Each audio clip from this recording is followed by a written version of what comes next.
Pa.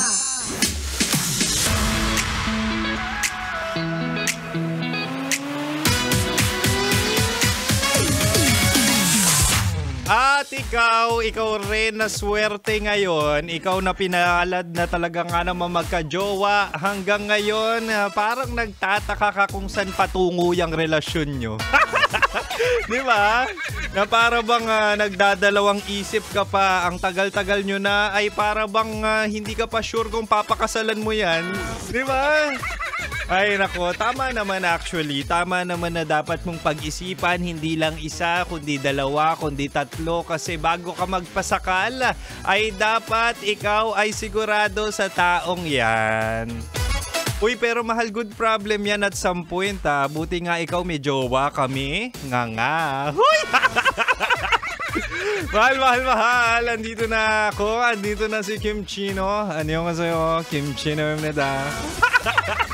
Ako to, mahal, ang napapakinggan mo ang spicy opa mo sa radyo na kapag natikman mo, hahanap-hanapin mo. Ako to si DJ Kim Chino at makakasama mo ko 69 tayo, 6 to 9 p.m. Ako ang iyong malalasap. Pero totoo yun, mahal, no? Marami talagang hindi pa sigurado kahit nasa relasyon na sila. Hindi pa sigurado kahit pagkatagal-tagal na nilang magjowa. Yung iba nga engaged na pero parang may doubt pa rin. At talagang sigurado na ba siya? Hindi pa rin no?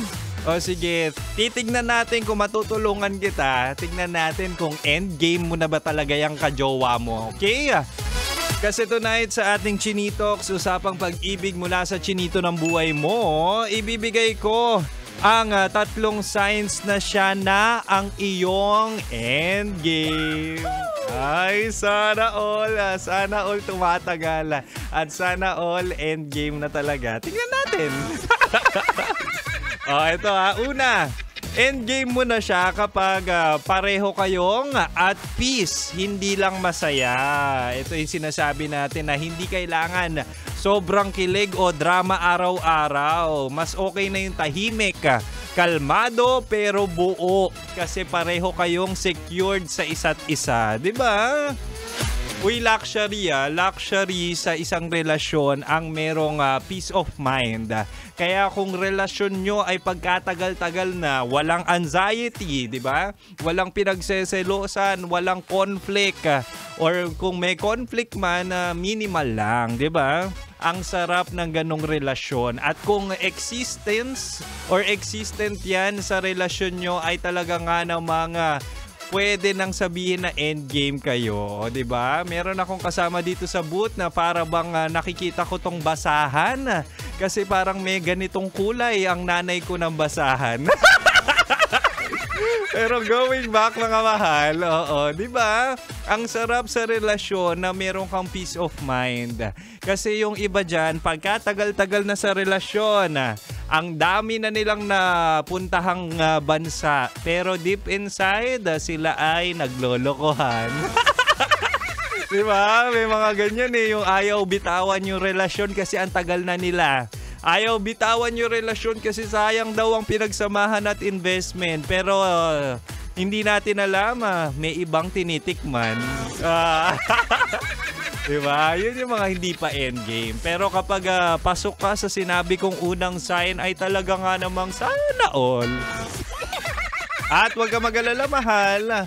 Huwag ka mag-alala, baka isa sa sign na endgame na kayo ay kapag chinito ang jowa mo.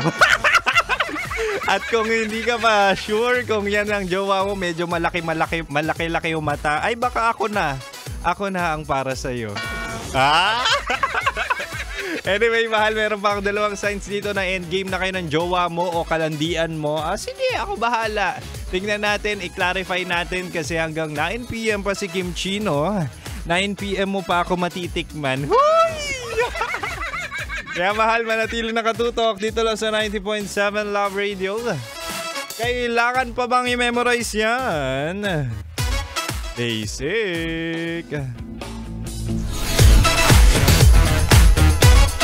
Metro's #1. Metro's